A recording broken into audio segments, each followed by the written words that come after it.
Alrighty, welcome back to another installment of Under Pressure by Frank Herbert and Free Read Fridays.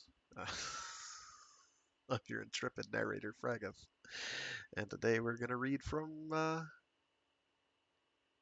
Under Pressure, aka The Dragon in the Sea, by the one, the only, the man, the myth, the legend, Frank Herbert. We banged out the prologue previously. I had at least one character whose voice changed a minimum of 3 times. Uh, the sad part is I envision Ernest Borgnine, but I can't imitate Ernest Borgnine. Uh, like whenever I see the character in my head, it's basically Ernest Borgnine. It's not Sparrow, is it? Is it Sparrow? It's not Garcia. It's not Ramsey. Okay. It's Sparrow, so and so, Ramsey, and Garcia. Bonnet. Bonnet, I believe, is the one who I am thinking of. And my brain imagines. Actually, is it Bonnet or I can't remember now. That's part of the problem, is I can't remember which. Anyway, so previously on, Under Pressure. So the year is 2000. I don't know. And in the grim darkness of the not at all distant future, the only oil that's safe to get is from the sea floor. Not even from nodules. I don't know if they knew about those yet. Um, but that's where most of the oil is coming from, is the sea floor, and submersibles are the main way you're doing that, which are a combination of tug and combat vessel. They're small. They are um, lightly crewed with only 4 people generally, and for I guess you'd call them the West. The last, what is it, 20 missions have been like abject failures. And nobody's quite sure why or how the other side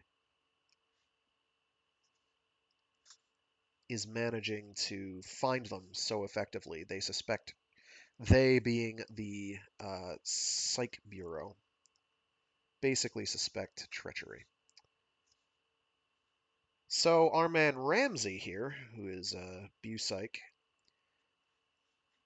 is being inserted onto a crew, and with the explicit orders of, you're going to see if anybody on this crew is a traitor, and you are going to make sure that this is a successful mission and you get a bunch of oil back, because frankly, morale cannot take it. We cannot keep failing like this. It'll be bad. So it's kind of a cold-ish war. Nobody's gone right to chucking nukes around. But it's a pretty warm Cold War in that people are dying as a result. Hopefully my stream quality is adequate because I've been having some dodgy network connection today, partly due to me multitasking and partly due to some other things. So hopefully we won't have any problems going forward. We'll find out. The multitasking I'm doing should be resolved by tomorrow. So they've already found traces of sabotage on their vessel, the Fenian Ram. Uh, Possibly just incompetence, but also possibly sabotage and treachery. Which, you kind of expect. So that kind of sets the stage. That was the prologue, basically. They are essentially underway at this point. They are ready to get rocking and a rolling, and so we will start part 1. I've got about 40 pages set. 30 something, 40 pages. Where are you? Where's the cutoff? There it is. Uh, so another 1, 2, 3 installments probably after this one, I'd guess. Maybe 2. Probably 3. If it looks like it's going to turn into 4, I will find a way to prevent that from happening. So 5 installments probably. After I read this book, I don't know. I don't have any immediate plans. So I don't know, short stories. I do kind of, a big part of me anyway, wants to do Starfish by Peter Watts. A, because I haven't read it in a while, and B, because I sort of have an aquatic theme half going at this point, and I figure we could continue that. As to whether I'd read, what are the other 2 novels called in that series? The Rifters trilogy. I don't remember offhand. It's Maelstrom, I think, and then the third book is a 2-part book because it had to be published separately for dumb reasons. Too many pages, I think, was the reason. Anyway, I'm getting off track. Uh, let's get to. We've gotten through the prologue of Under Pressure. Let's get to part 1 of Under Pressure. Oh, somebody's pinging me for some reason. We can't have that. I'm gonna mute my desktop audio so you don't hear that.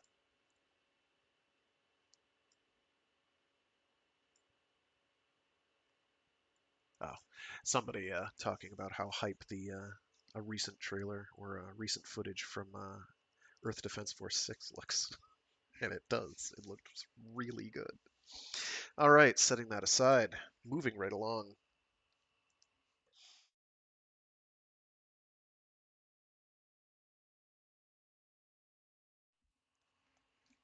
Part 1: The Rhythms of the Deep. Chapter 4. The Ram moved to the slow rhythm of the undersea currents, hiding under every cold layer her crew could find because the cold water damped the sound of her screw, creeping between the walls of underwater canyons like a great blimp with a tail because the canyon walls stopped the sound of her passage. Watches changed. Meals were eaten. A chess game started between Sparrow and Garcia. The automatic time log's hands swept around, around, and around, clocking off the deadly dull routine of danger. The red dot marking their position on the Sonoran chart crept around the tip of Florida, up the Atlantic coast, and out into the ocean, a mite creeping toward Iceland. 5 days, 13 hours, 21 minutes from point of departure. Sparrow entered the control room, stooping for the door, pausing inside to sweep his gaze over the dials. His other sense organs. Too much moisture in the atmosphere. He made a mental note to have Garcia check that on his watch. Now it was Bonnet's watch. The main board was set up for remote control. A repeater board was missing from its rack. On the Sonoran chart, their position marker stood almost due east of the northern tip of Newfoundland, and on a line south from the southernmost tip of Greenland. Course 61 degrees, 20 minutes. The static pressure gauge registered 2,360 pounds to the square inch, about 5,500 feet below the surface.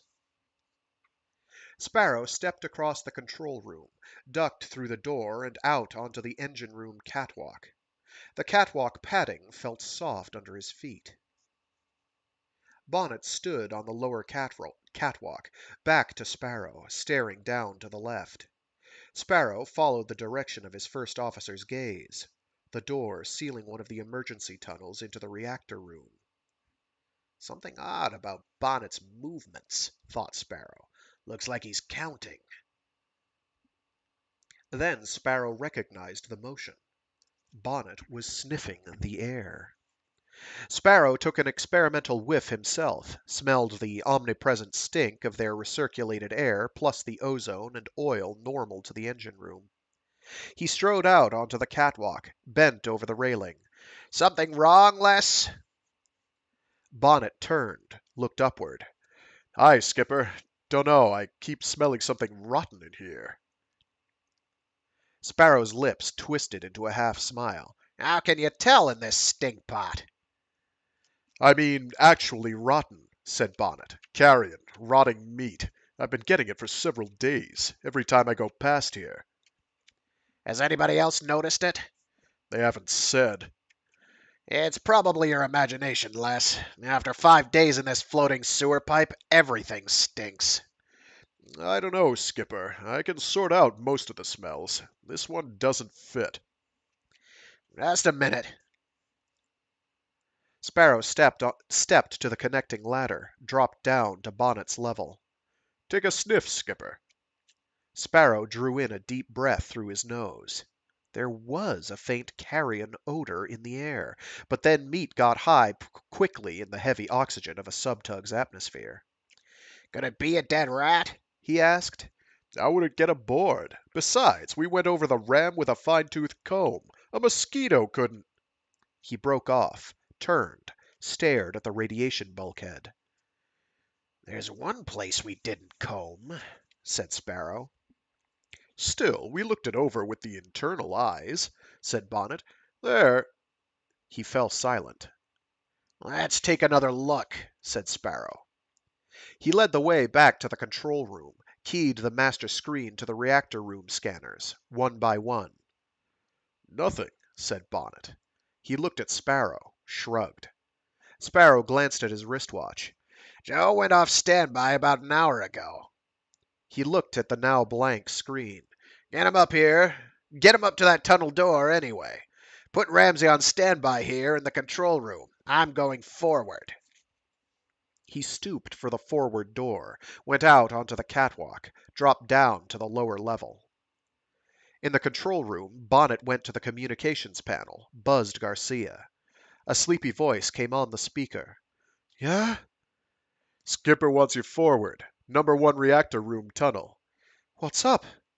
He'll tell you. Bonnet closed the circuit, opened the call network. Ramsey. Aye, in the rec room. Stand by on the control deck. Right away. Bonnet clicked the call switch off, joined Sparrow at the tunnel door, forward. Garcia was with them almost immediately, still buttoning his shirt, his black hair tumbled over his forehead. Something wrong? Sparrow said. You made the last pile check, Joe. Did you open the tunnel doors?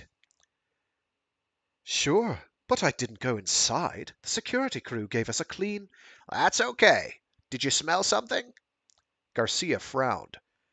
You mean, like, with my nose? That's right. I don't believe so. Garcia scratched his head. Why? Take a sniff, said Bonnet. Garcia wrinkled his nose, inhaled. Again. Rotten. Les has been smelling it for a couple of days. Has anybody checked the ventilator duct? Asked Garcia. First thing, said Bonnet. I couldn't be certain. Far enough in there, it'd be a race between bacteria and sterilizing radiation. With the bacteria winning as soon as we hit high oxy, said Sparrow. He pointed to the screened outlet of the tunnel vent. It's worst right there. Joe, get me a length of our spare high-pressure tubing. How long? About 20 feet. Something that'll bend for the center dip of the tunnel and reach out into the open section. Righto. Garcia went aft and into the machine stores. Sparrow turned to a wall rack, broke out a portable TV eye and spotlight. All of us have a blind spot on the reactor room. We don't like to think about it. We count on the stationary eyes being arranged for maximum inspection. This way we'll lose one portable eye and one spotlight when they get hot, but we'll see into the odd corners. Garcia returned with the tubing. What are you going to do? Rig a portable eye and light on the end, said Sparrow. Garcia blushed. I didn't think of that. Like I was telling Les, said Sparrow, our minds don't function right on... Ramsey's voice came from the speaker on the bulkhead above them. I have you on my screen here. What's doing? Bonnet thumbed his chest mic. Something rotten in this pile room tunnel. Sparrow looked up from where he was rigging the TV eye and light to the tubing. Have him take it from the portable board you left up there on the catwalk railing. We may need his help. Bonnet relayed the order. Presently, Ramsey came out on the catwalk above them, checked the portable control board. He leaned over the railing, looked down at them. I just smelled it, he said. Do you think it's a rat? Dunno, said Bonnet. Here. Sparrow passed the tubing to Garcia, turned to the tunnel door, undogged it, paused. He looked up at Ramsey. Take that board back a ways. Ramsey complied, moving about 10 feet back along the catwalk. Sparrow nodded to Bonnet. Les, move over a bit. Bonnet stepped back out of line of the door. What are you expecting? Sparrow nodded toward the fixed radiation counter above the tunnel door. It may be a little warm. Keep an eye on that thing. Garcia brought a portable radiation snooper from its wall rack, stood beside Sparrow. Okay, said Sparrow. Here goes. He pulled the door open. Garcia gagged.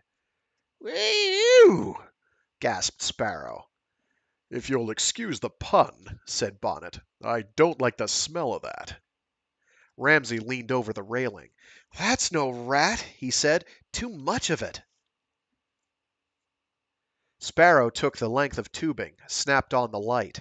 It was turned so that its beam flashed full into Ramsey's eyes, blinding him momentarily. When Ramsey's vision returned, Sparrow had the tube pushed into the tunnel. Garcia was bent over the portable receiver beside the door, staring into the screen. Ramsey tuned one of his own circuits to the portable units, gasped as Garcia barked, Skipper, look at this! The screen showed part of the downward curve of the tunnel floor. Just within view were the soles of a man's shoes and part of his legs. The picture stopped just below the knees.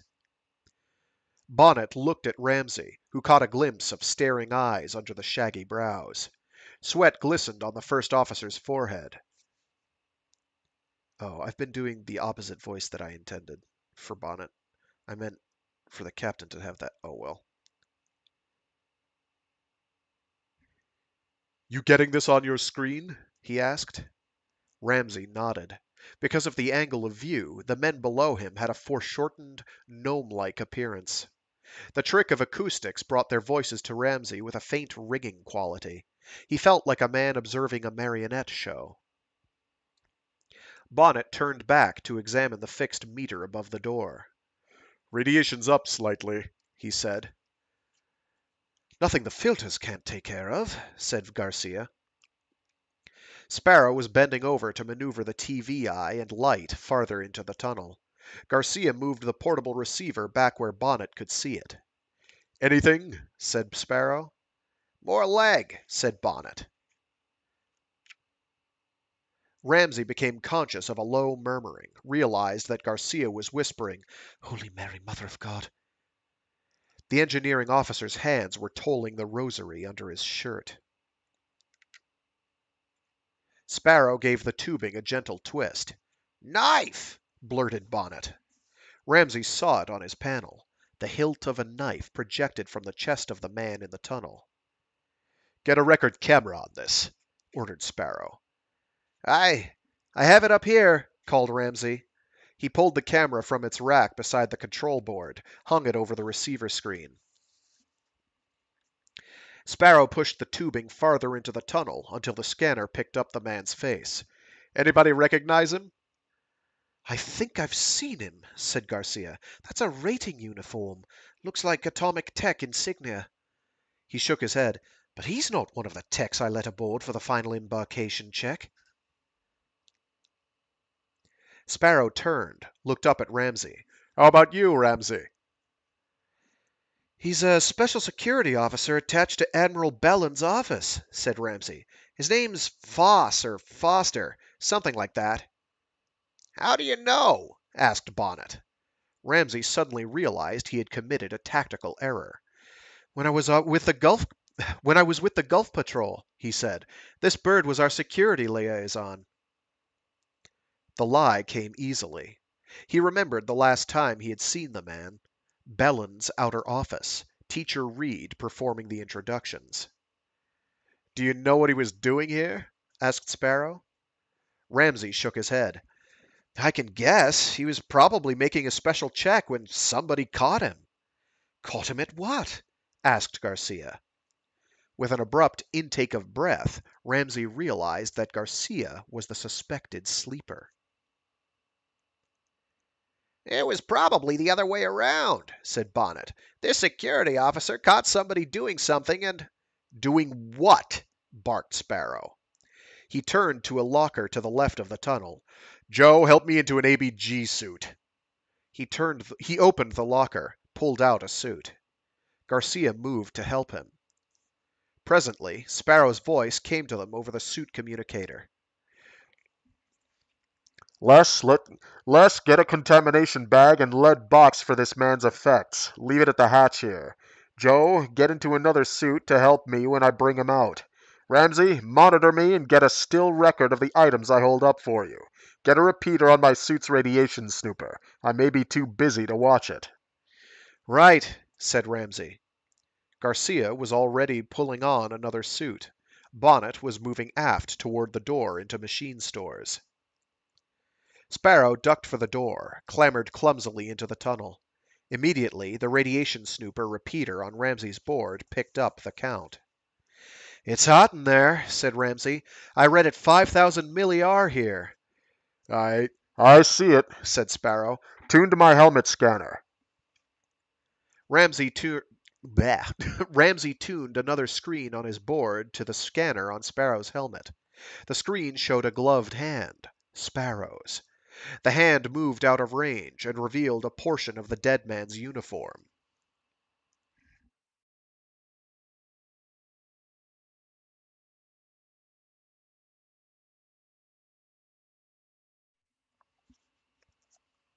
Note, said Sparrow. He left a note.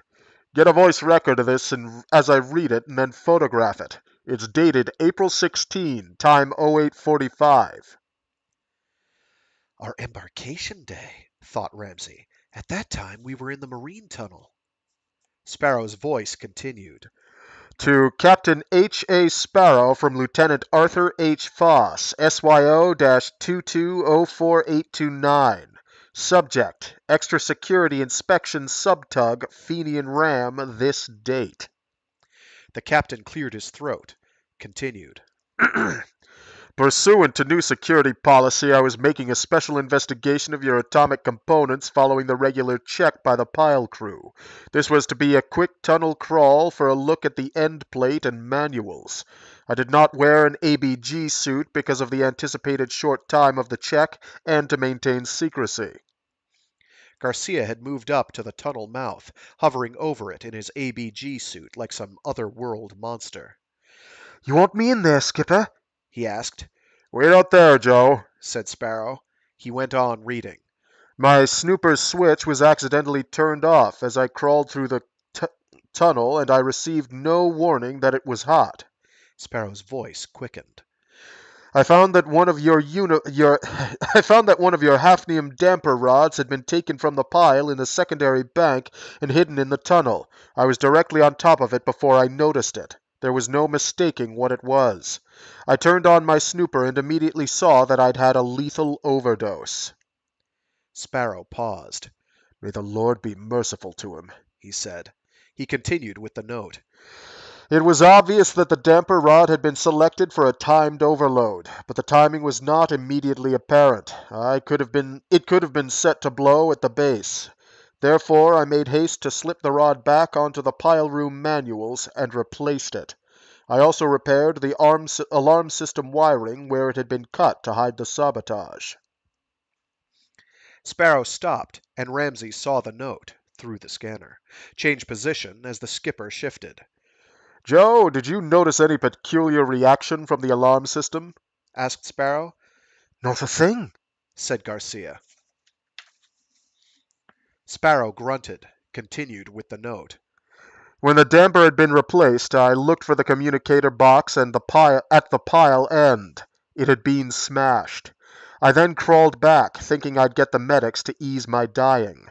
The tunnel hatch had been dogged from the outside, and I was trapped. I tried to attract attention by calling through the vent, but there was no response. My own portable communicator would not work inside the shielding of the reactor wall. Sparrow's voice stopped. That explains it, He said. Ramsey bent over his panel mic. Explains what? This tunnel vent opens from the inside. It should have been closed.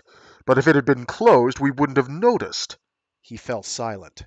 Ramsey's thoughts went to the actions of that security officer. Alone in the tunnel, with certain knowledge he was dying, and nothing could save him. Spending his last minutes to guard the safety of others. Would I have been as brave? He wondered. Sparrow said, He put a knife in himself rather than go out the slow way alone in here. He says he doesn't know who sabotaged the pile and tripped him.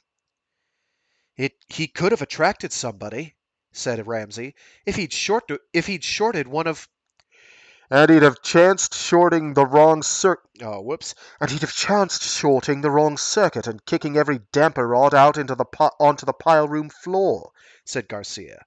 But the gravity catches, How could he know what had been fouled up in there? demanded Garcia.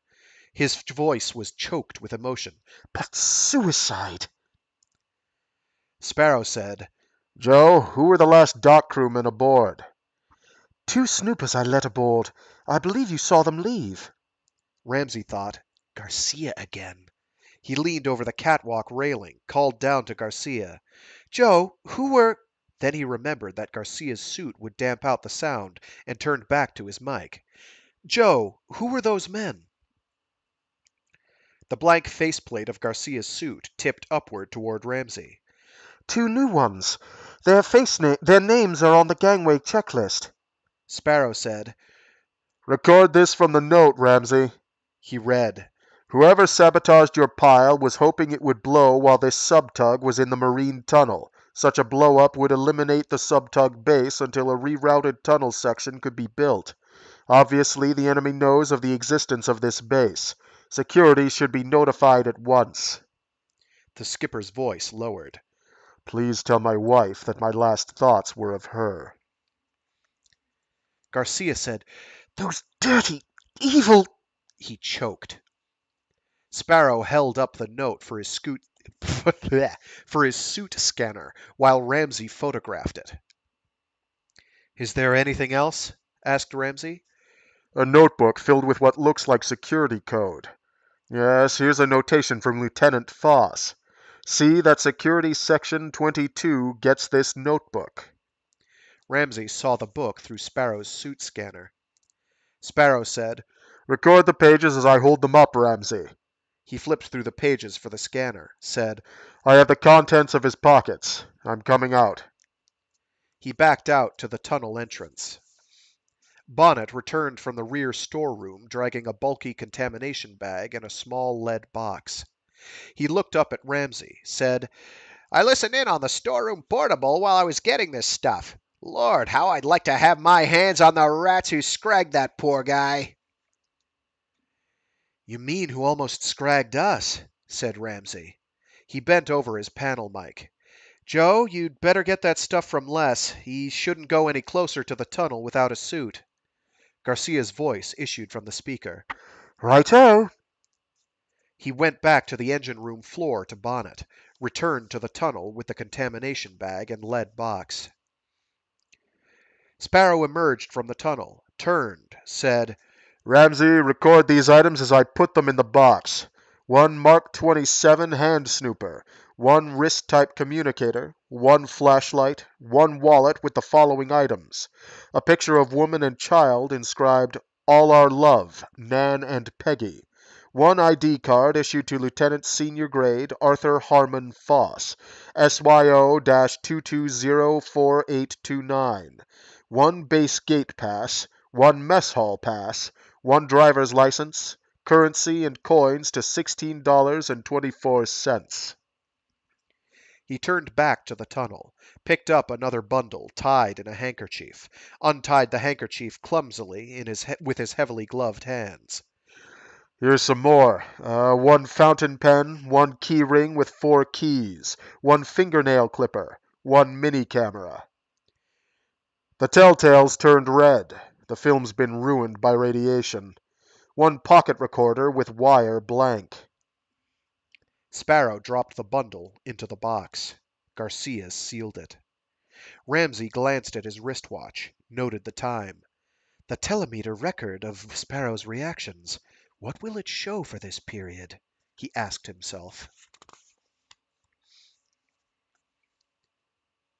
Garcia straightened from the lead box. What's the pile end like? He asked. Sparrow nodded his head toward the tunnel mouth, a grotesque gesture in the bulky suit. Just as he described it. Everything's back as it should be. All except the communicator box. Smashed. Why? Maybe whoever did it anticipated the inspection, said Garcia. Maybe. Ramsey's hands moved over his portable control panel, compensating for a minor course deflection caused by an upward current. When they were back on true, he looked over the railing. Garcia and Sparrow were just sealing the security officer's body into the contamination bag. Sparrow said, Les, when we get him out of here, flush this area out with the detergent hoses. Let me know what the radiation count is. Ramsey punched the switch on his panel mic. Skipper, that note could have been faked to throw us off. Did you think of that? It strikes me the man would have used his recorder. Garcia said, And taken the chance of having his message accidentally erased? No, sir. He dragged the sacked body under an engine room hoist. Sparrow said, Les, when you get this place cleaned, get into a suit and make another inspection of the end plate and manuals of that tunnel. I'm 8 minutes from my limit. Bonnet acknowledged. Garcia passed a snooper over the contamination bag. Hot, he said. We'll have to get him overboard within 12 hours. Otherwise, I wouldn't be responsible for the filters clearing our air. He racked the snooper, turned back, rigged a net under the bag. Meanwhile, Bonnet had gone down the starboard side of the engine room, donned an ABG suit from that side, and moved to the detergent hoses at the tunnel mouth. Garcia took the slack out of the hoist line, turned toward Sparrow. Skipper, why don't you get Les to help you here and let me crawl the tunnel? That's my department. The faceplate on Sparrow's suit turned toward Bonnet, who hesitated beside the tunnel door. Okay, Joe. Les, give me a hand here. Bonnet stepped to Sparrow's side. Garcia went to the tunnel door, turned back, and looked up at Ramsey. The quartz viewplate gave him the appearance of a one-eyed monster. He turned back to the tunnel, bending down as he snaked his way inside. Presently, his voice came over the speaker to Ramsey. You with me, Junior? I read you. My suit snooper says it's hotter than a $2 pistola where the shield curve ends here. I'm at the halfway mark. Here's the tunnel communicator box. It's a mess. Pause. I'm now at the manuals. Long pause. The mirrors show no visible evidence of sabotage on the face of the pile. All secure. I'm coming out. In Ramsey's mind, a single thought. If Garcia's really a sleeper, what's he actually doing in there? Why was he so anxious to make that inspection? Ramsey wondered if he could think up an excuse to make a personal inspection of that tunnel. Probably not, he thought. Sparrow wouldn't risk having 3 of his crewmen take a near-limit dosage. He'd have no reserve if something else made it necessary to crawl one of the tunnels. Ramsey resolved to make as thorough an inspection as possible using the internal scanners.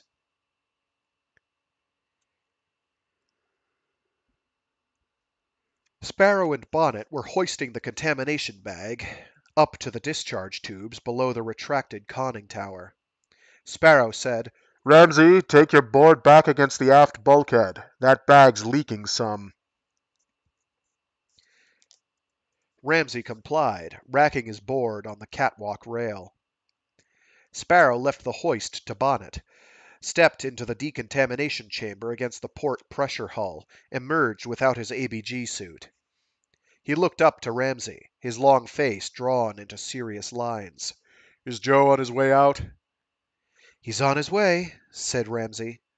"Fozz's ID card shows he was Catholic," said Sparrow. "Ask Joe if he'll read the service for the dead." Ramsey relayed the request. Garcia, emerging from the tunnel, paused. He couldn't have been Catholic, he said.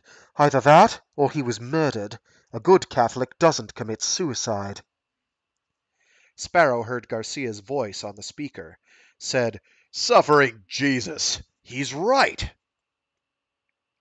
He looked thoughtful for a moment, found his chest mic, asked, "Will you read the service?"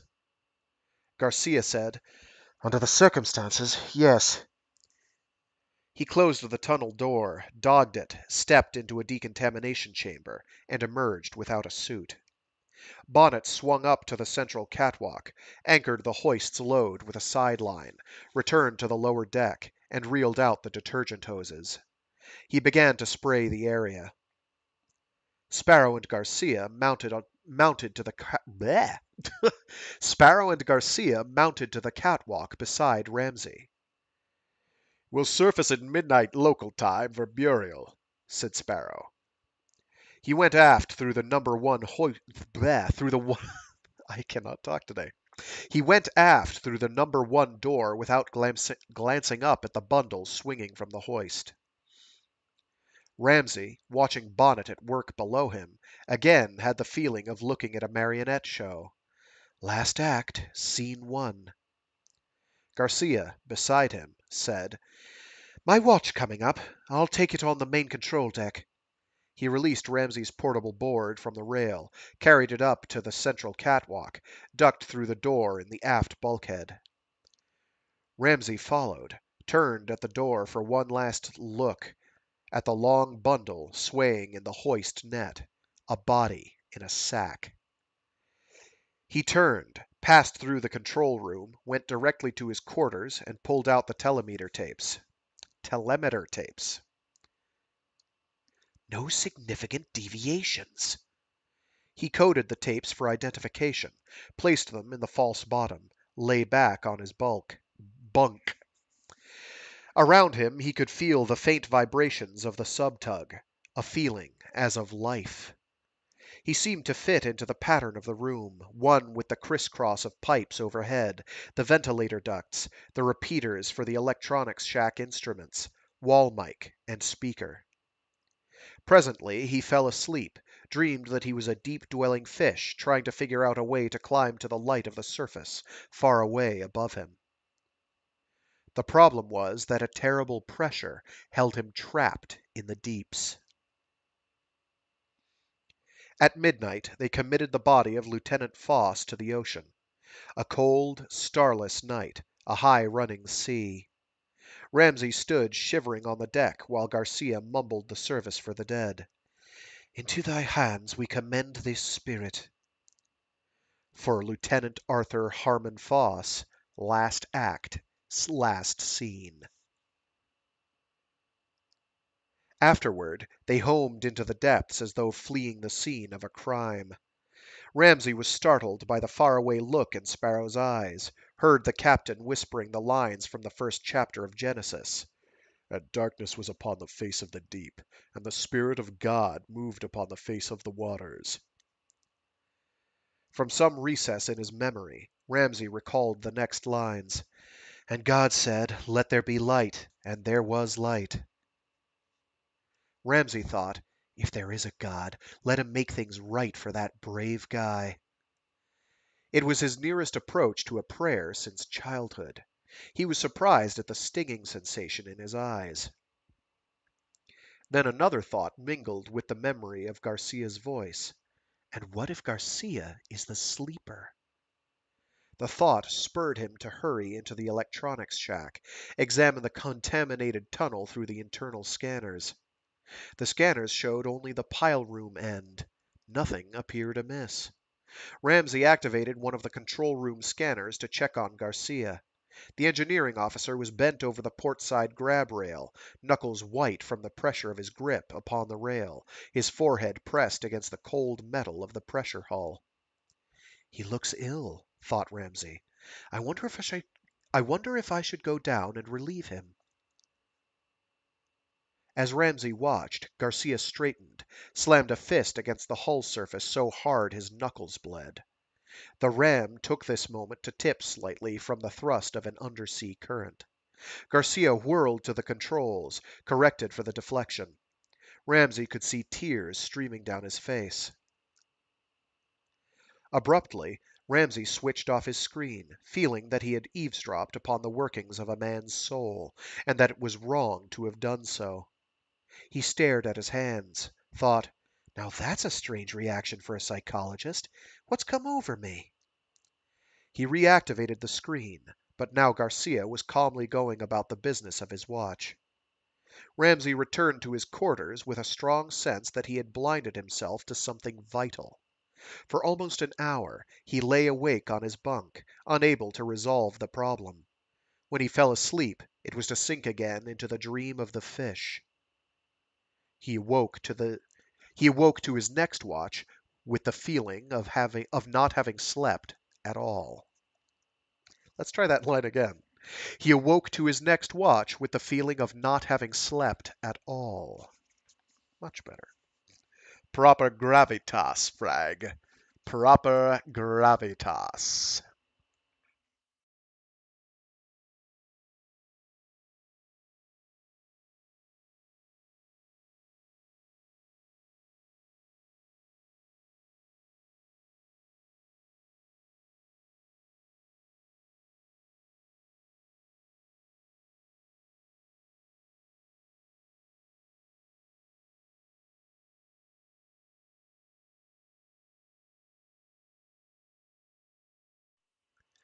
Chapter 5.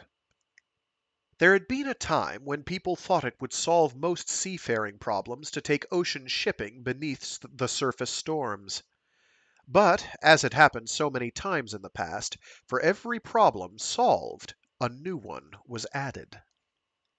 Beneath the ocean surface flow great salt rivers, their currents not held to a horizontal plane by confining banks.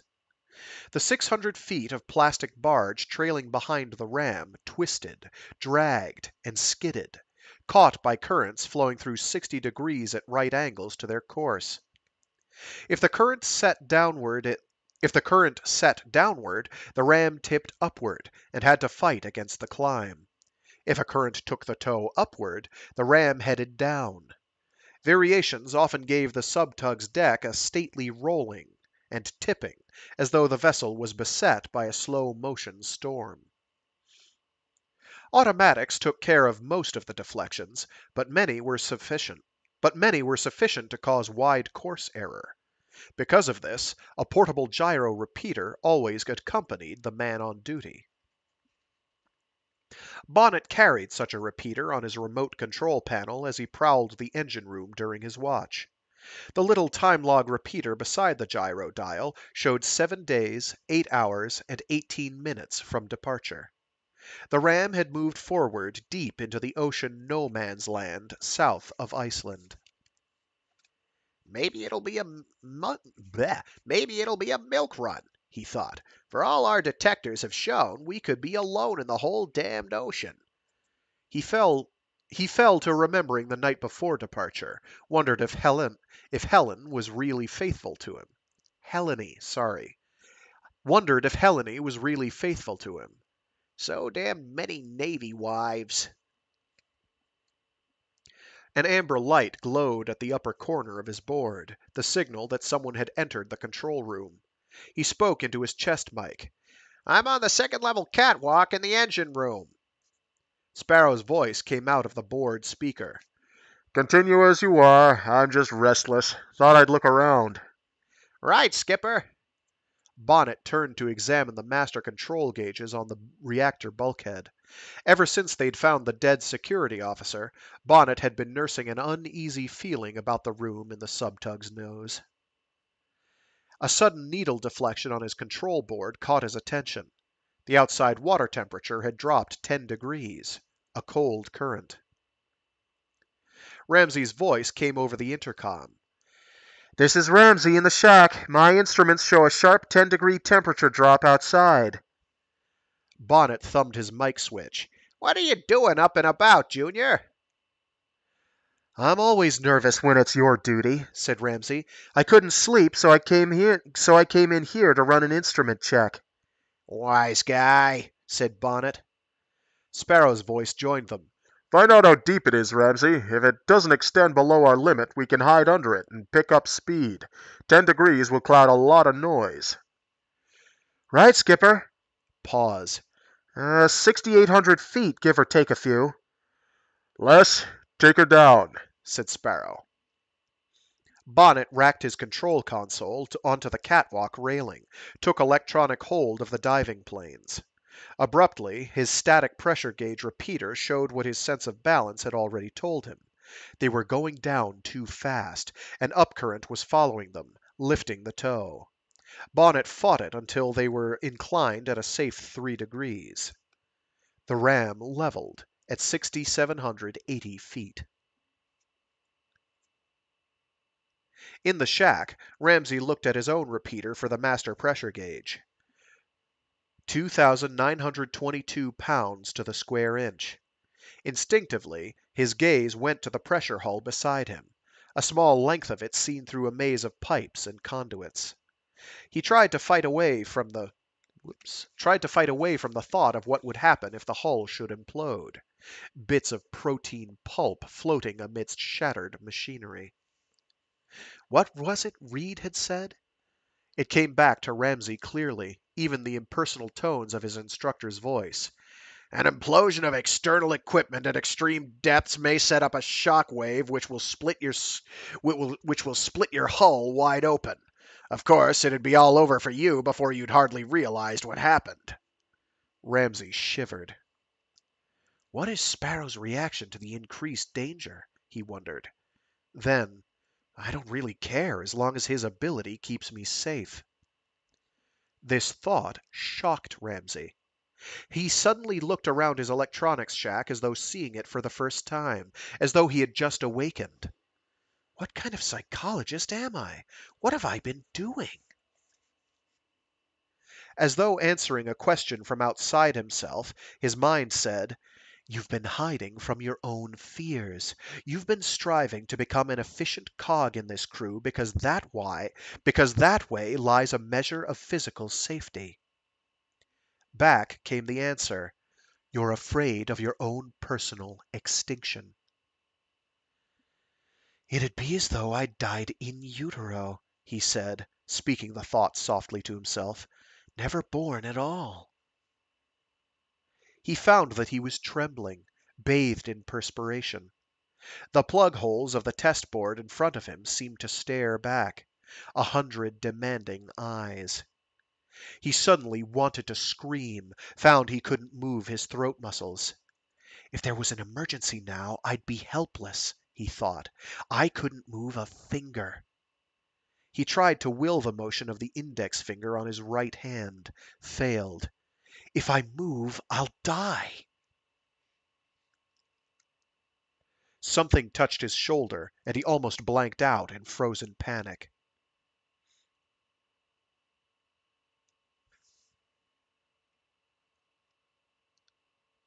I just lost my place. My brain just stopped. There it is. Something touched his shoulder, and he almost blanked out in frozen panic. A voice spoke softly beside his ear, and it was as though the voice had shouted loud enough to split his eardrums. "Ramsey, steady, boy. You're a brave man, Ramsey. You took it longer than most." Ramsey felt the trembling of his body had become so violent that his vision blurred. "I've been waiting for this, Ramsey. Every man goes through it down here. Once you've been through it, you're all right." Deep, fatherly voice, tender, compassionate.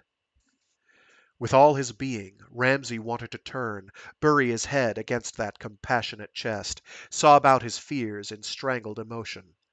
"Let it go," said Sparrow. "Let it come. Nobody here but me, and I've been through it." Slowly at first, then in gasping sobs, the tears came.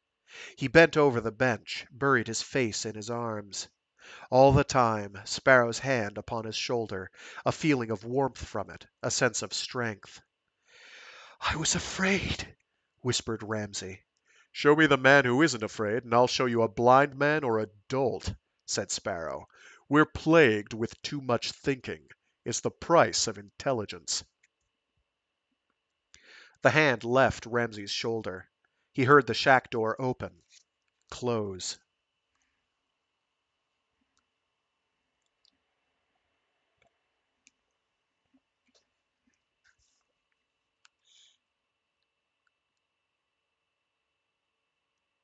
Ramsay lifted his head, stared at the test board in front of him, the open intercom switch. Bonnet's voice came from the speaker. "Ramsay, can you give us a sound distance test now?" Ramsay cleared his throat. "Right." His hands moved over the board, slowly, then with rapid sureness. "There's enough cold stuff above us to blanket force speed," he said. The speaker rumbled with Sparrow's voice. Les, give us a force speed. Ramsay, we are within 90 pounds of pressure limit. Remain on watch with Les until you are relieved." The humming of the Ram's electric motors keened up a notch. Another. "Right, Skipper," said Ramsay. Garcia's voice came over the intercom. "What's up? I felt the motors." "Cold layer," said Sparrow. "We're gaining a few knots while we can." "Need me?" "Come up here on standby." Ramsay heard the voices over the intercom with a peculiar clarity, saw the board in front of him with a detail that amazed him. Tiny scratches, a worn plug line. Back came the memory of his blue funk, and with it, a detail his mind had avoided. Sparrow calling to him over the intercom to make the sound distance test. And when I didn't answer, he came immediately to help me. Another thought intruded. He knows how green I am, has known it all along. "Ramsay." Sparrow stood in the shack doorway. Ramsay stared at him. Sparrow entered, sat down on the bench stool beside the door. "What are you, Ramsay?" He cleared his throat. "What do you mean?" "What do you mean?" "Every man has to wrestle with his shadow down here. You held out a long time." "I don't understand you." "This life makes you face your fears sooner or later." "This life makes you face your fears sooner or later." "How did you know I was afraid?" "Every man's afraid down here. It was just a matter of waiting until you found out you were afraid. It was just a matter of waiting until you found out you were afraid. Now, answer my question. What are you?" Ramsay stared past Sparrow. "Sir, I'm an electronics officer." A faint smile touched Sparrow's eyes and mouth. "It's a sad world we live in, Ramsay, but at least security picks its men for their courage." He straightened. Ramsay accepted this silently. "Now, let's have a look at that little box of yours," said Sparrow. "I'm curious." He stood up, went out into the companionway, turned aft. Ramsay followed. "Why not keep it in the shack?" asked Sparrow. "I've been using my time off to check it." "Don't wear yourself out." Sparrow dropped down to the lower level, Ramsay behind him. They entered Ramsay's room. The humming of the induction drive came through the bulkhead. Ramsay sat down on his bunk, brought out the box, put it on his desk, and unlocked it. Can't let him look too close, thought Ramsay. He noted that the disguise system was working. Sparrow peered into the box with a puzzled frown. What's he expect to find? Ramsay wondered. "Give me a rundown," said Sparrow. Ramsay pointed to a dial. "That monitors the sweep of the primary search impulse. The first models were plagued by feedback echo." Sparrow nodded. Ramsay indicated a group of signal lights. "These separate the pulse frequencies. They flicker red when we're out of phase. The particular light tells me which circuit is bouncing. Sparrow straightened, shot a searching glance at Ramsey. Tapes inside make a permanent record, said Ramsey. We'll go into it at greater length some other time, said Sparrow. He turned away. He expected some security gadget, thought Ramsey. Why'd security plant you on us? Asked Sparrow. Ramsey remained silent. Sparrow turned, stared at him with a weighing look. I won't force this issue now, he said. Time enough for that when we get home. His face took on a bitter expression. Security. Half our troubles can be traced to them. Ramsey maintained his silence. It's fortunate you're a good electronics officer, said Sparrow. Doubtless you were chosen for that quality. A sudden look of indecision passed over his features. You are a security man, aren't you? Ramsey thought, if he believes that, it'll mask my real position. But I can't just admit it. That'd be out of character. He said, I have my orders, sir. Of course, said Sparrow. Stupid of me. Again the look of indecision. Well, I'll be getting... Abruptly he stiffened.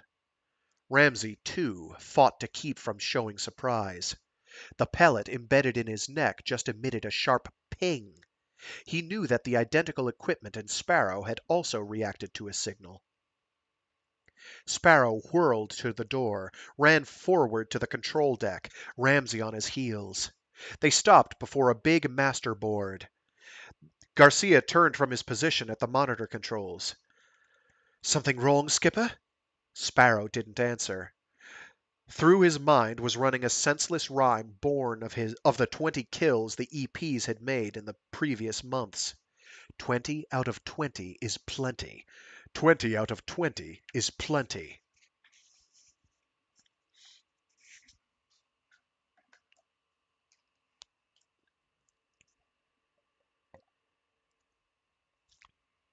Ramsey, standing behind Sparrow, was extremely conscious of the charged feeling in the control room, the stink of the atmosphere, the questioning look on Garcia's face, the clicking of automatic instruments, and the answering response of the deck beneath his feet.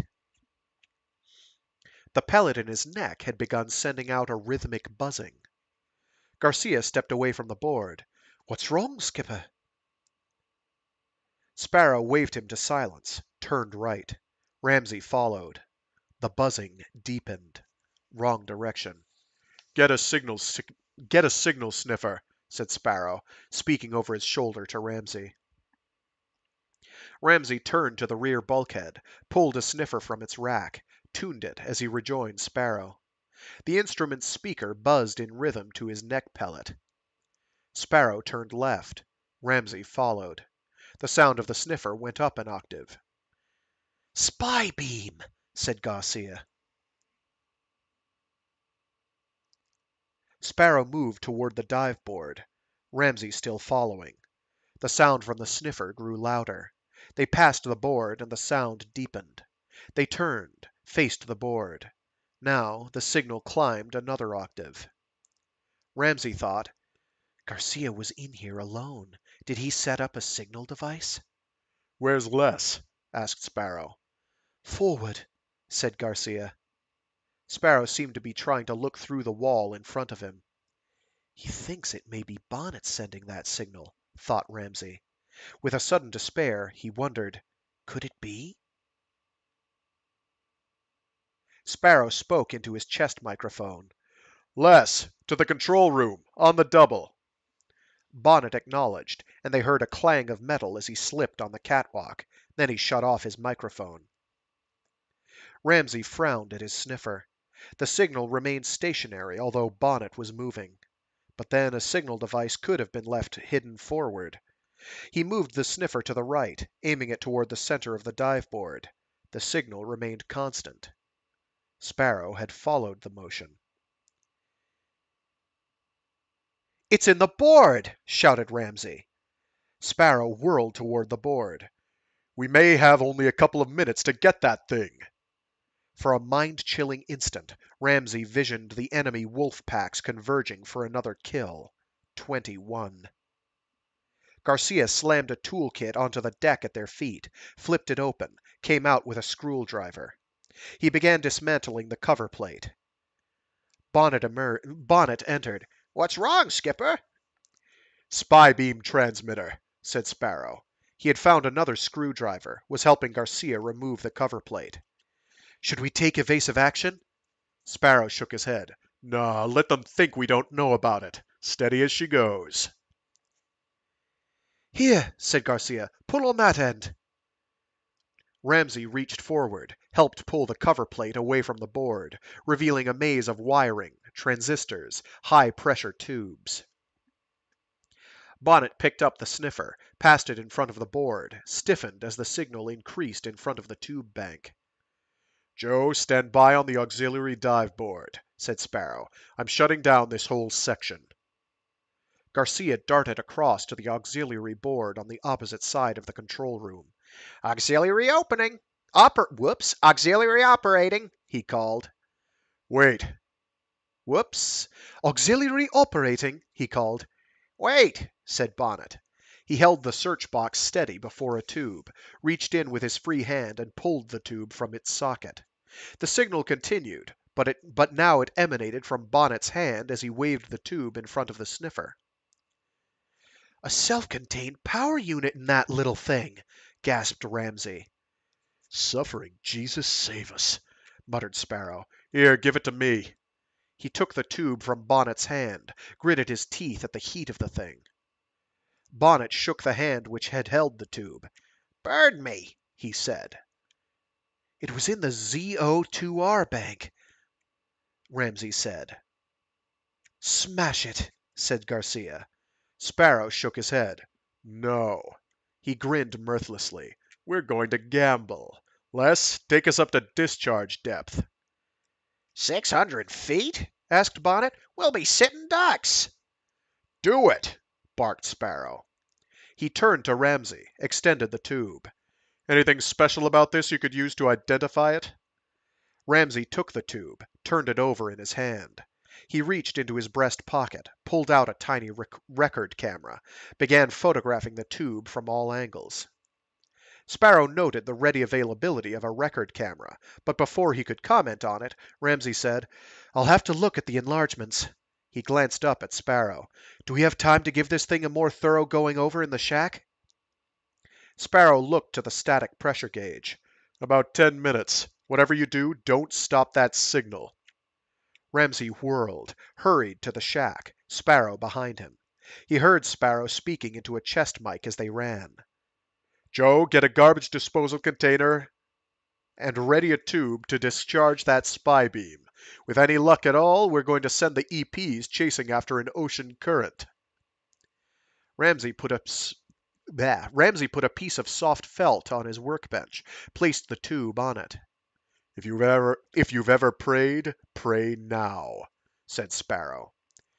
"Nothing this small could have an internal power source to give off that much signal," said Ramsey. But it does, said Sparrow. Ramsey paused to wipe perspiration from his hands. A thought flitted through his mind. What will the telemeter record show on Sparrow's endocrine balance this time? Devilish thing, muttered Sparrow. "We're playing a big gamble," said Ramsey. He placed calipers over the tube, noted the measurements. "Standard size for the ZO2R." He put the tube in a balance scale with another of the same make. The spy tube sank, unbalancing the scale. "It's heavier than the standard," said Sparrow. Ramsey moved the balance weights. 4 ounces. Bonnet's voice came over the bulkhead speaker above their heads. "Estimating discharge depth in 4 minutes. We've picked up a free ride on a current." Sparrow said, "Do you think you can find out anything else about that thing?" "Not without tearing it down," said Ramsey. "Of course, there's a possibility X-ray would show some internal detail we could figure out." He shook his head. "There'll be more of those aboard," said Sparrow. "I know there will." "How?" Sparrow looked at him. "Call it a hunch. The mission has been marked." He glared at the tube on the bench. "But by all that's sacred, we're going to come through." 2 minutes, said Bonnet's voice over the speaker. Ramsey said, "That's it. Let me examine what we already have." Sparrow scooped up the tube, said, "Move out to full limit." "They may detect our pulse," said Ramsey, then colored as he felt the metronomic response of the speaker in his neck. Sparrow smiled, without mirth, turned, stooped for the door, and disappeared down the companionway. Presently his voice came over the intercom. We're at the tube and ready to blow this thing, Les. Give me the static gauge readings. Back came Bonnet's voice. 490, 470, 440, 400 even. Ramsey heard the faint chug of the discharge tube. The sound carried to him through the hull. Sparrow's voice rang over the intercom. Ride the vents. The Ram's deck dipped sharply. The humming of the motors climbed through a teeth-grating vibration. Ramsey looked to the dial showing their sound transmission level. Too high. The silencer planes would never cover it. Sparrow's voice boomed from the speaker. Ramsey, take over the internal pressure system on manual. Overcompensate for anticipated depth. We'll worry about Haldane charts and depth sickness later. Right now, I want that cold level and 7,000 feet over us. Ramsey acknowledged, his hands moving to the controls as he spoke. He placed the vampire gauge on his wrist. Diffusion rate low. He stepped up the release of carbonic anhydrase into the atmosphere.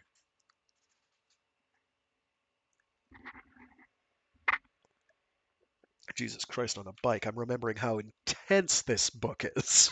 Like I'm shaking. It is perfect. I love this. He stepped up the release of carbonic anhydrase into the atmosphere. Sparrow again. Ramsey, we fired a salvo of homing torps on our back path. Delayed timing. Track the signal if any of them blow. Aye, Skipper. Ramsey plugged a monitor phone into one of the board circuits ahead of him, glanced to the telltale above it. As he did, he noted that the pellet in his neck had almost lost the sound of the tube behind him. His hands continued to move the internal pressure ahead of the depth requirement.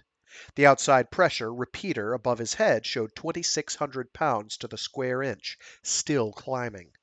Abruptly, the temperature recorder responded to their entrance into the cold current. Ramsey spoke into his chest mic. "We're in the cold, Skipper." Back came Sparrow's voice. We have it here. Ramsey's pressure repeater climbed through 2,815 pounds, steadied. He felt the deck beneath him come up to level. Relays clicked. A bank of monitor lights flashed green. He sensed the ship around him, a buoyant, almost living thing of machines, plastics, gases, fluids, and humans. He could hear Sparrow's voice over the open intercom giving orders in the control room. Force speed. Change course to 59 degrees, 30 minutes. The secondary Sonoran chart. Sonoran chart? I really have to figure out how that's pronounced. Sonoran chart at Ramsey's left noted the course change.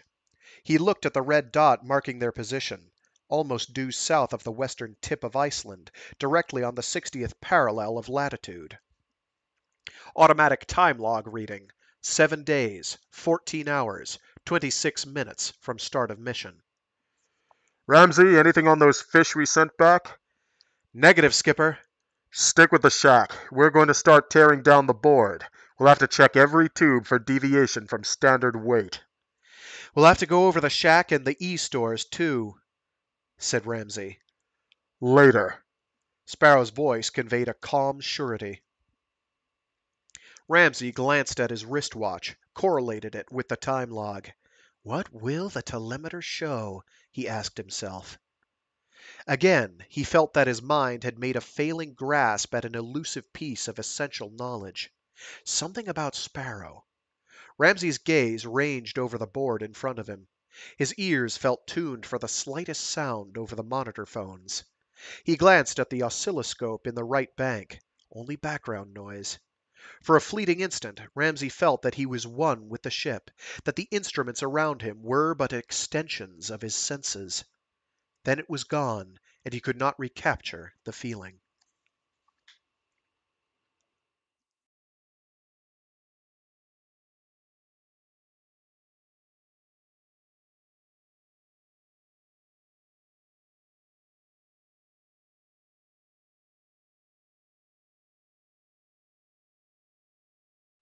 No, seriously, my hands are shaking. It's like I don't know if this has ever been properly adapted into like a movie, but oh my god, I can envision like every single scene in vivid clarity. I can see faces, I can hear voices. I am struggling really hard to bring some of that out. But it's a very intense book. Like there's thrillers and then there's under pressure. It's just so intense. All right, one more shortish chapter and then I'll call it. I got stuff I got to get done today. But you can join me next week once I'm done.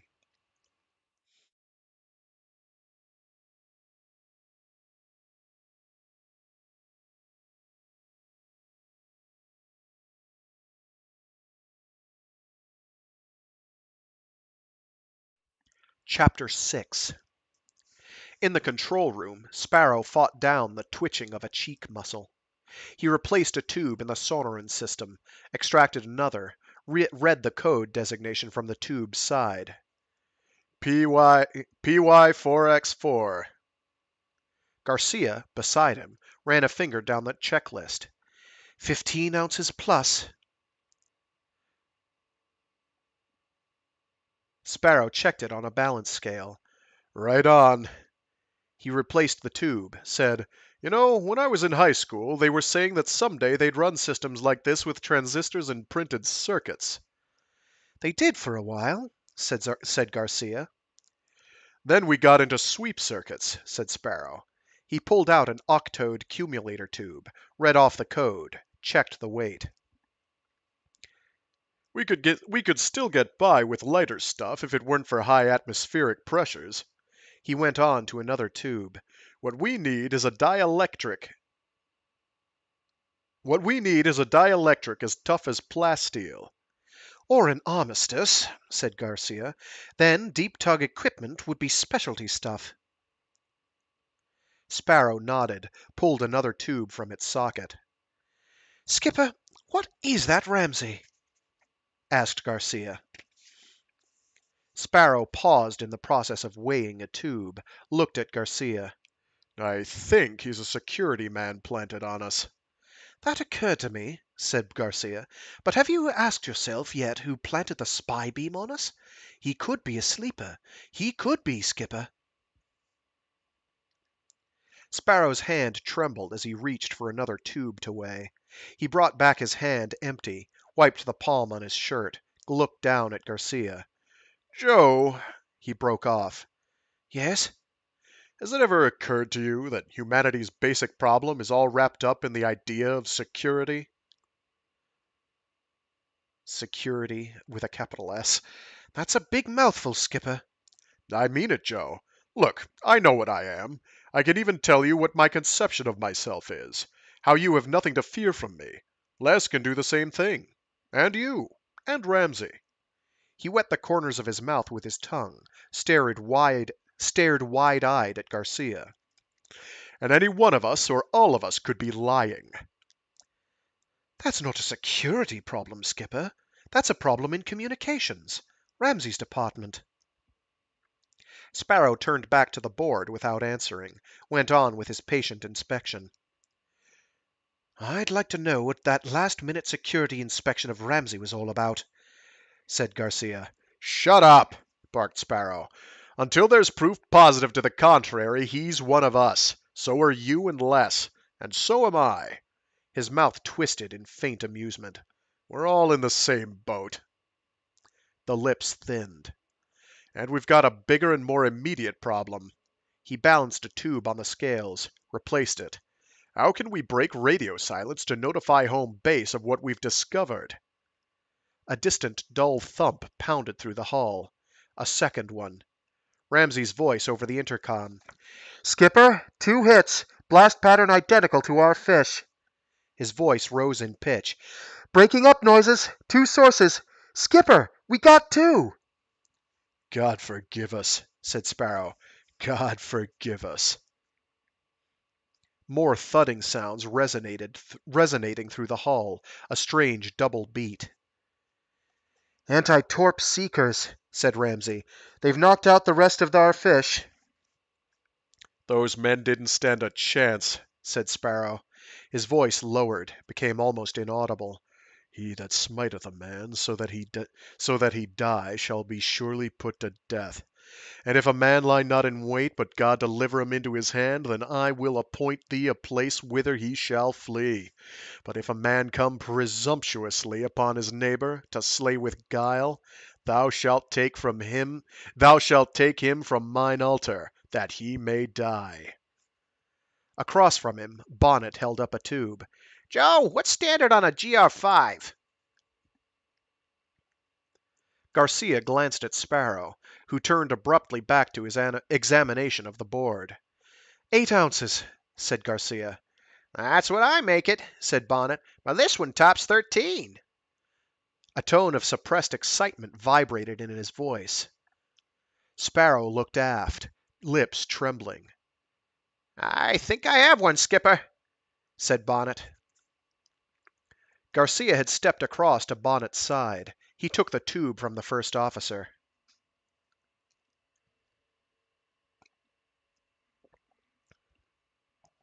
There should be a better way to live and a better way to die, said Sparrow.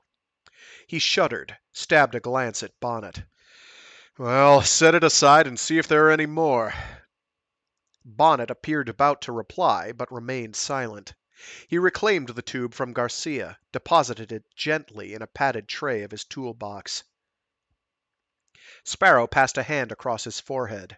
His head ached strangely. Is there a spy aboard? He asked himself. Is it Ramsey? Is it Les? Is it Joe? The EPs are hoping we lead them to the well. He looked blankly at the open wiring before him. Then why set off a tracer now? To test our alertness? The obvious time for a signal will be when we're sitting on top of the well. A strange vibration inside his head distracted Sparrow. He was startled to discover he'd been grinding his teeth. When we're sitting on the well, God help me! How will I prevent it? I can't remain awake the whole time. That's the last one, said Garcia. He indicated a tube which Sparrow had automatically placed in the balance scales. Sparrow shuddered, drew himself back to the present. Put it back, he said. Garcia complied. Sparrow looked at Bonnet. Les, start checking the spares and E-stores. Aye, said Bonnet. Sparrow spoke to Garcia. Stay on watch here. Garcia nodded. Are you going to rest, Skipper? Sparrow shook his head from side to side. No, I have to go back to the shack and help Ram. He stopped, glanced at Garcia. We've engaged the enemy and come through. Sparrow stepped to the door leading aft. I'm going to help Johnny check out the tubes in the shack. What about that? Garcia indicated the tube Bonnet had left in the tray of his toolbox. Sparrow returned, picked up the tube, went back to the door, examining the tube. We'll have a look. Maybe it'll tell us something. He glanced at Garcia.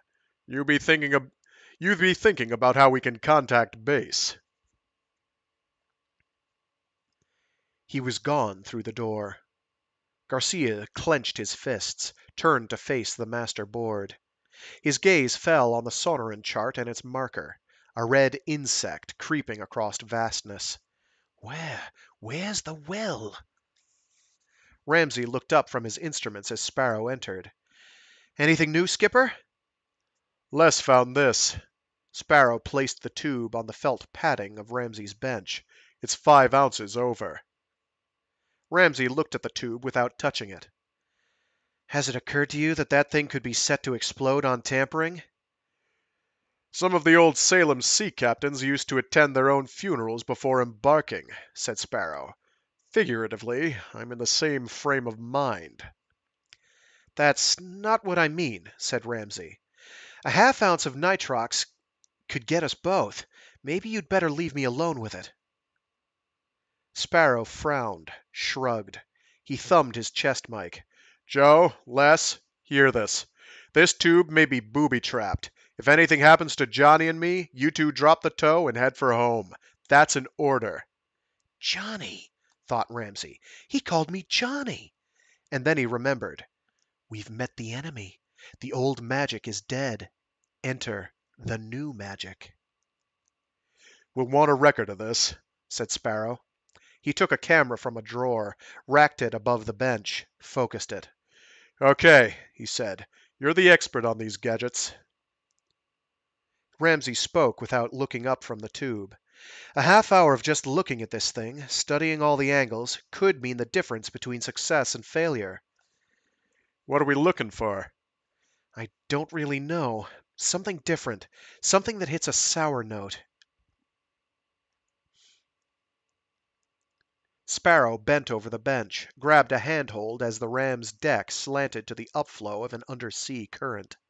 Ramsay steadied the tube with one hand, brought up folds of the felt padding to keep the tube from rolling. The amber light of the temperature gadget indicator on the board ahead of them flashed off, on, off. Ramsay switched on the thermo repeater above the light. 34 degrees. Sparrow nodded at the repeater. The Arctic bottom drift. It's full of food. There'll be a sonic curtain of sea life above us. He smiled. We can breathe a bit easier.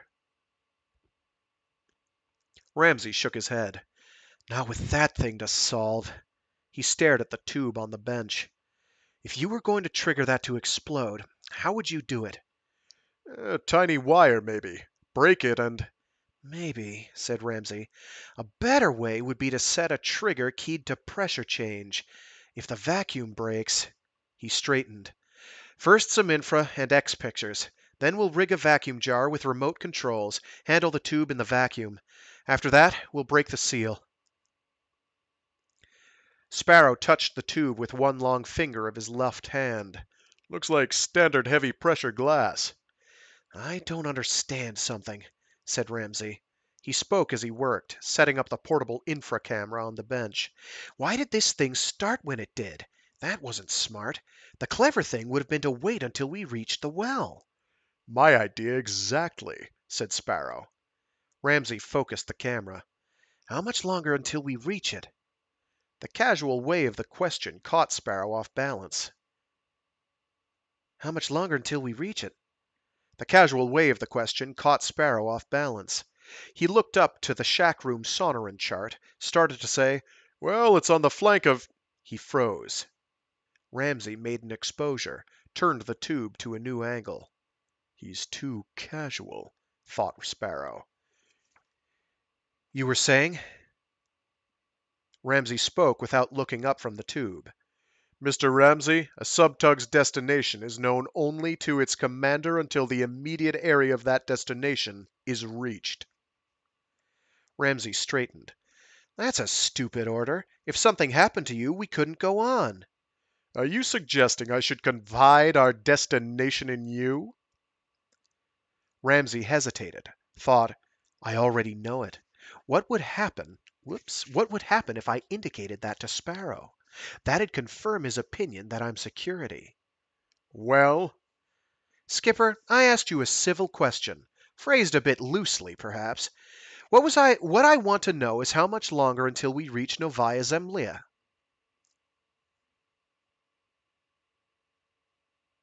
Sparrow held himself in rigid control, thinking, security? A spy trying to draw me out with a clever guess?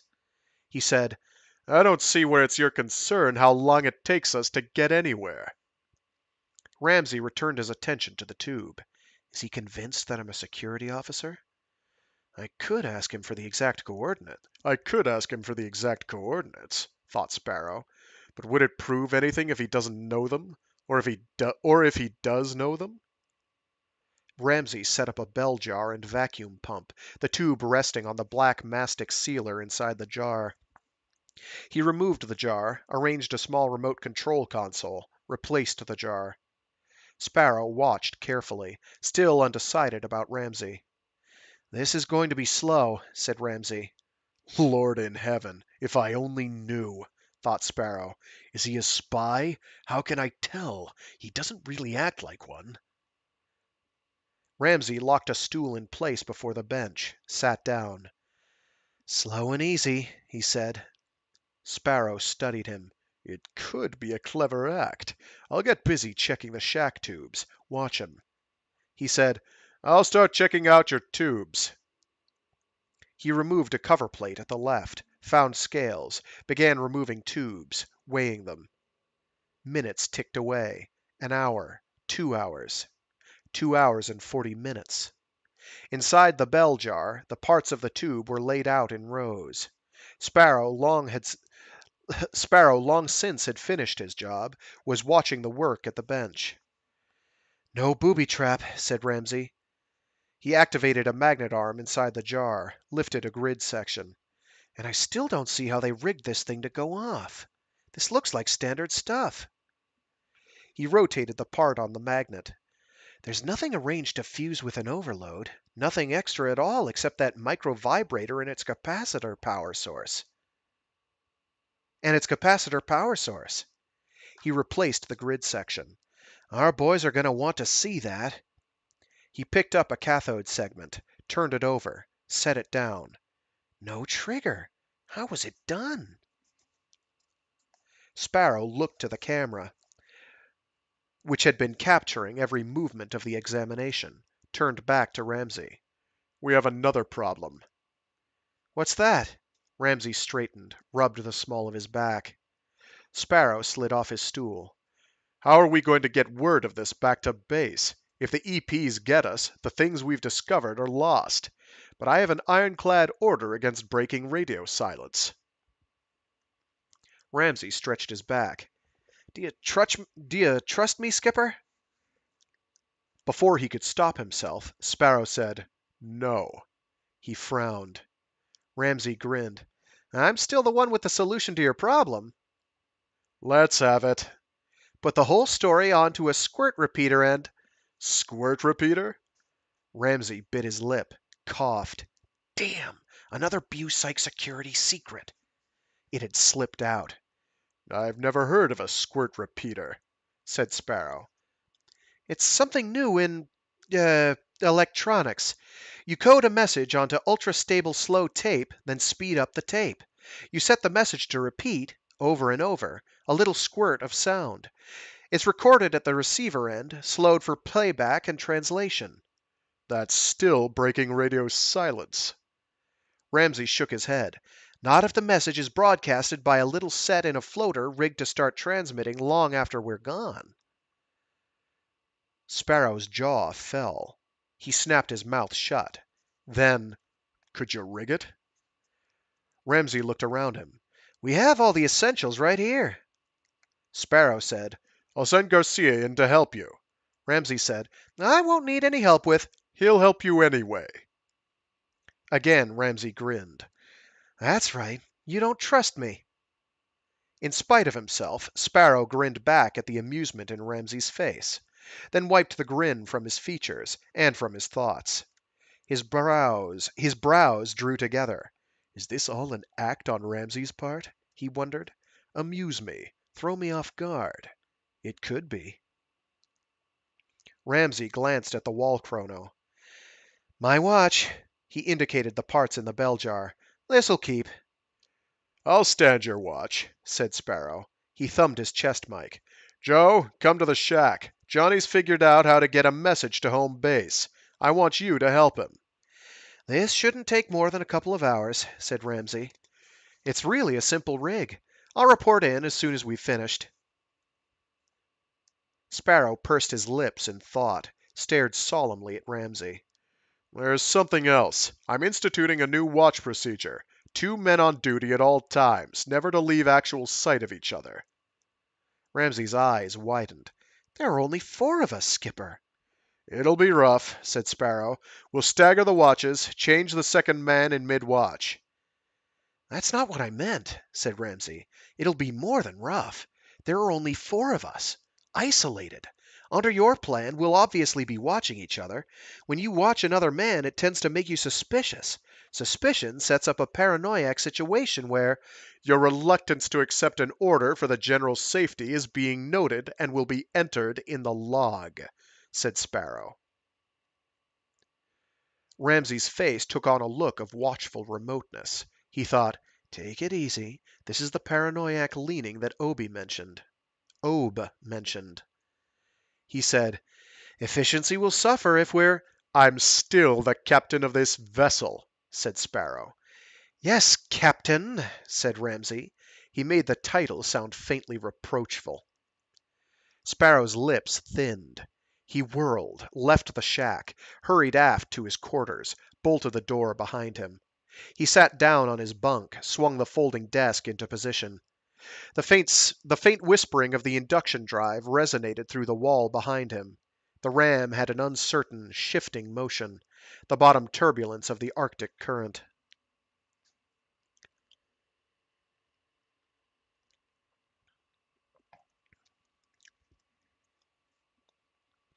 He thought, We've a spy aboard. It's obvious someone activated that spy beam. I wish I'd had Joe checking Ramsay when he opened that tube. He says there was no internal trigger system in the thing, but he could have hidden something from me. From a recess in his desk, Sparrow removed his private log, opened it to a clean page, smoothed the log flat. He took his pen and, he took his pen and, in a neat, cramped hand, wrote the date. Then, This date, Ensign John Ramsay made objection to a security procedure designed to... He paused, remembering that he'd ordered Garcia to the shack. He thumbed the switch on his chest mic. Joe, are you in the shack? Garcia's voice came out of the wall speaker. Righto. Just checking, said Sparrow. Would you have a look at that spy beam, see if there's anything about it we may have missed?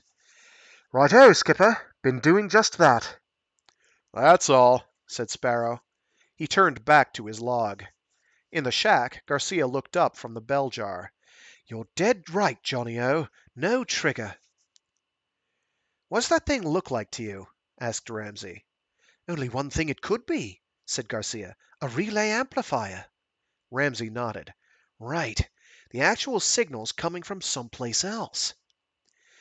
It'd have to be close, said Garcia. Just giving you a free-hand estimated type guess, I'd say within 10 feet. Ramsay rubbed the back of his neck. What are you wearing a phone for? Asked Garcia. He nodded toward the monitor phone in Ramsay's left ear. Monitor on the seismo, said Ramsay. If another spy beam goes off, good idea. Ramsay brought his hand around to the side of his neck, passing it over the faint scar which covered the pellet. What did you find in the spare? He asked. Garcia shook his head. Nothing. Skipper checked the shack while I was dismantling that tube, said Ramsay. Negative here, too. Hadn't you better get started? Asked Garcia. Huh? Building your little gadget. Sure. Ramsay turned back to his bench. As he turned, the speaker above the seismoscope rasped to an upper range sound. Ramsay's eyes snapped to the scope. The pulsing green line made a sharp upsweep, repeated. Bonnet's voice came over the speaker from the control deck. Skipper! Skipper! Sparrow's bass tones. What is it, Les? Seismic shack somewhere astern. I have it here, said Ramsay. Torp blast. It's in the same range as the EP's 24K fish. He scribbled some figures on a notepad, picked up a slide rule, set it, read it.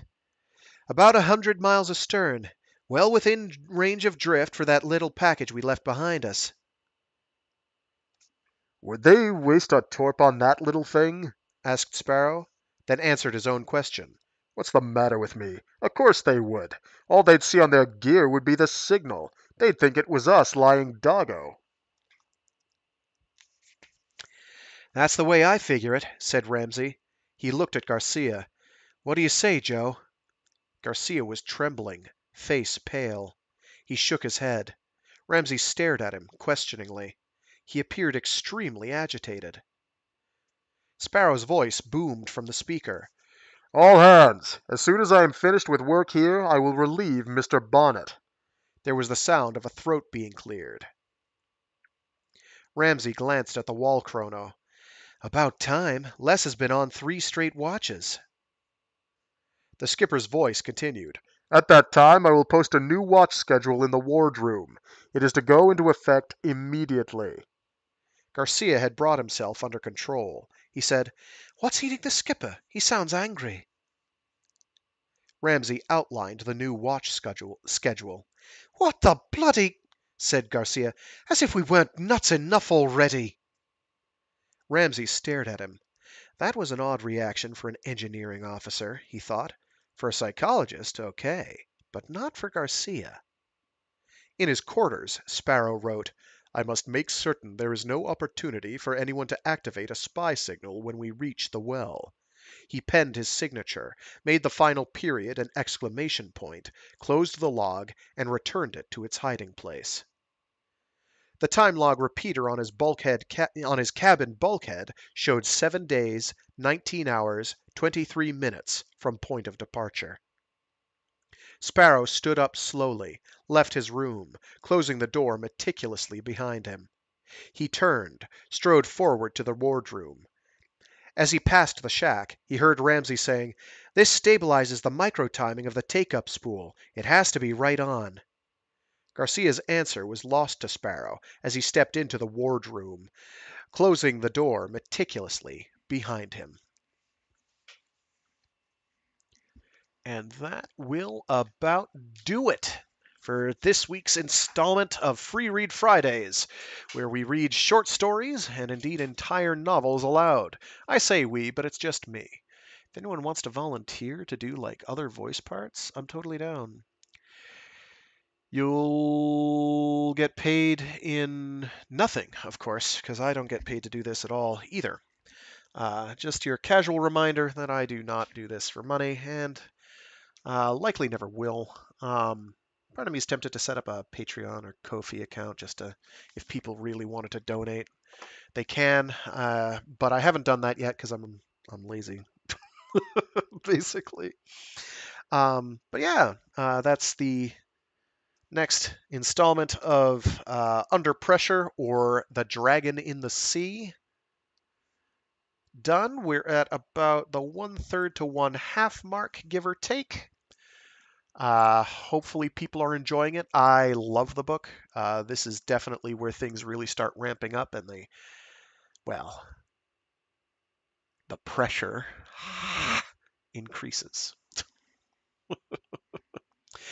I do other streams throughout the week. I have a Mecha Monday stream where I do something giant robot related or mecha adjacent. This coming Monday, what? What this coming Monday? This coming Monday, I don't know what I'm doing. I'll figure it out. The Monday after that will be a new game coming out called SD Gundam Battle Alliance. It's a fun co-op, actiony beat 'em up type thing. So that'll be fun. And then Wednesdays are Warframe Wednesdays, where I do Warframe for a couple hours. So if you are interested in learning more about the wild world of Warframe, you can tune into those as well. Everything's archived on my YouTube channel, which is probably where you're watching/listening to this anyway.